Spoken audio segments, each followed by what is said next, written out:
says, Buddy DeSilva, I believe, was the man who discovered you for your Paramount Pictures. Could you tell us how that happened? Opening night, I walk into my dressing room, and there's a little note there. Number cut. Ha! You know, no explanation. And the curtain's about ready to go up, and I tore up to Buddy DeSilva. I said, what the hell do you mean the number's cut? What happened? He said, Betty Ethel Merman wants the number out. I said, who cares if she wants? He said, that's in her contract. I said, Buddy, why didn't you tell me out of town? I can't go on without that number. I don't have anything. You know, I didn't. That's strong in the show. He said, Betty, there's nothing I can do about it, but I'm going to Paramount. I'm becoming head of Paramount Studios. And he said, if you promise me to go on tonight and stay with the show a year, I promise to bring you to Hollywood. Now, your first film was The Fleet's End, with Dorothy Lamour, William Holden, and wonderful Eddie songs. Bracken, Eddie Bracken. Yeah. Then you did a series of delightful movies. You did Star Spangled Rhythm. Mm-hmm. I did one with Mary Martin.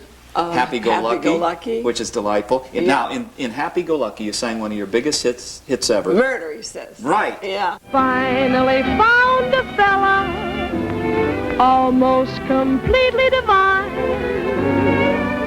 but his vocabulary is killing this romance of mine. We get into an intimate situation, and then begins this Romeo's conversation. He says murder, he says, every time we're kids, he says murder, he says, at a time like this, he says murder, he says, is that the language of love? He says solid, he says, takes me in his arms and says solid, he says, meaning all the charms, he says solid, he says, is that the language of love? He said murder! He says murder! And away he says murder in that impossible tone. I've told him over and over and over again that it'll be nobody else's murder.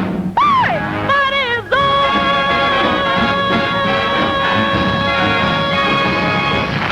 Right. Frank Lesser wrote it. And he did another, that's loyalty, a little peculiar, but it's loyalty.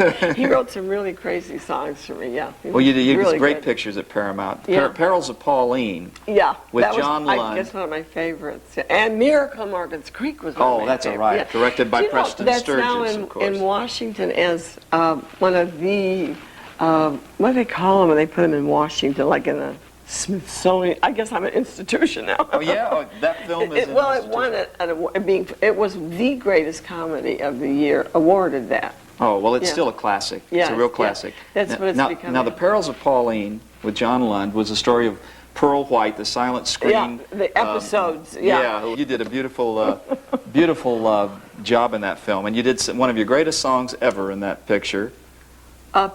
I wish I didn't love you so. Yes. In The Perils of Pauline. Yes. I forget who wrote that. That was Frank Lesser. Oh, that was Frank. I yeah. forgot for a moment who wrote. Yeah. And you had great stuff. Papa I Don't, Papa wish Don't. I didn't love you so. Yeah. I sang that for Rex Reed at the Boys thing in New York. Remember when we did the same show in New York? That's right. Yes. And he loved it. He Yeah. loved it. Yeah. We're going to watch a clip right now from The Perils of Pauline. Here goes. Built you up. You dragged me down to where you are. Dragged you down? Why, you cheap, insufferable, conceited snob! Dragged you down! I'll fix that! Mike! Mike, why are you doing this? You must have a reason. I believe you're doing it to get out of marrying me. That's why, isn't it? Answer me, isn't it? I'm sorry, Pearl. Oh, but Mike, you can't stop loving me like that. You said you loved me and you meant it. I know you did. You can't stop just like turning off the gas or something. Let's just say I'm a four-flushing ham, as you once described me. Let it go at that.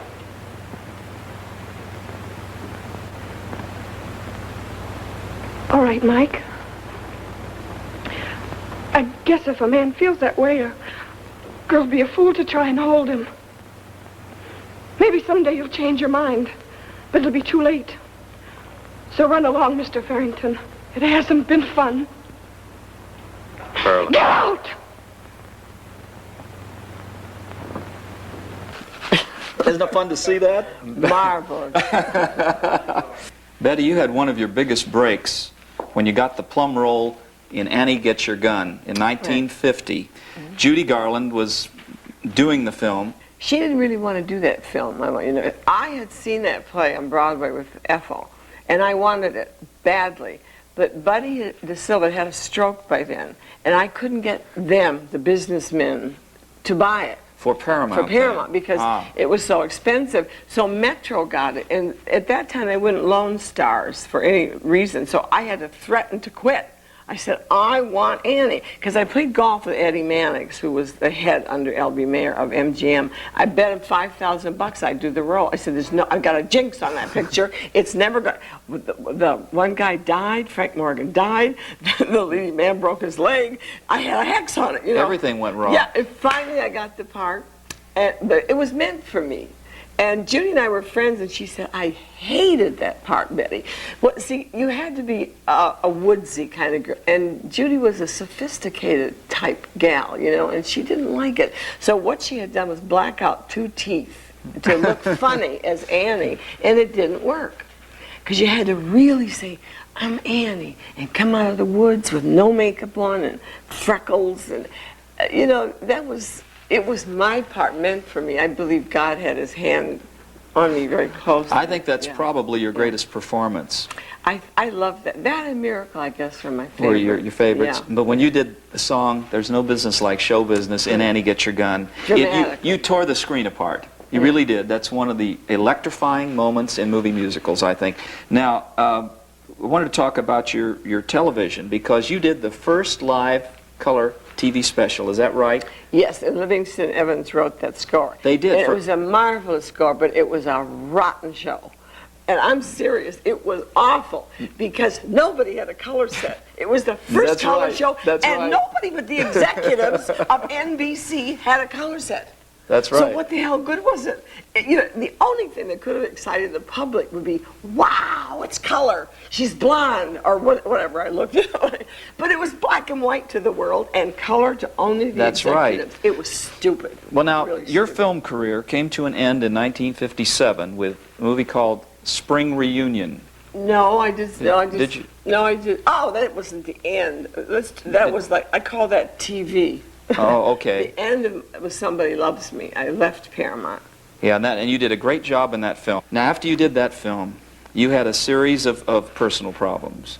You went through divorces, you had financial problems, and the alcoholism. No, pills. It was pills, Yeah. Not alcohol? No, pills. Uppers and downers and inners and outers and anything I could put my hands on to put me in the mood. What? My mother was burned to death around this time. Oh, I'm very sorry. That's what started it all, yeah. It was just, I had no one to turn to. With this background, my mother was my right arm. And my life just started to crack up, and I started taking all the pills I could put my hands on. I remember one night I came here, and Jack was going to do a recording with me, and I was so bummed. We got over to the studio, and I was so bad. I said, Jack, get me the hell out of here. I was going crazy. And it wasn't too many days later till I left. All right, then from that point on in your life, you went through some really rough years, didn't you? And I went, thank God, I went to New England. And that's where I collapsed. That's where I tried to kill myself. And that's where I met Father McGuire. Now, what year was that, Betty? I was 49. Okay. And it was so rugged. Had I not met him, I would be under the ground. Because he wasn't just a priest. He was a man who worked with AA and drug addicts, and he understood that. Is that how you met him? Was yes, through I saw him bring in, they had me in a hospital, bringing me off of these pills, in an AA hospital. He just stood there and said, it's going to be all right. And there was an aura around him, whether it's because I was from show business or what I felt. I just looked up and I thought, that man's going to help me. I'm not going to die. And it started right there. Betty, your story is very inspiring, and I know to your many fans who are watching this show, they're going to be so pleased that you're looking so wonderful. You look fabulous, and everything's going well for you. I guess you've gone back to college now. You got your M.A. Back. I just got in. You just got in. I've been there 2.5 years now. But Father was teaching me all those years, and that was a birthday gift. and I'm graduating my master's degree Christmas time, and I'm starting to teach there. I'm opening a motion picture and television department, and I'm going to be the head of it. Oh, that's fantastic. And they call me artist in residence. Oh, great. You like that? That's Yeah. great. So you're going to be directing and doing Yes. everything of that. Yes. I wish you much luck with your teaching. Thank you. And I love the straight A's that you showed me on your first Yeah. report card. That's Thank great. you. That was my dream. And I love teaching. I really love it.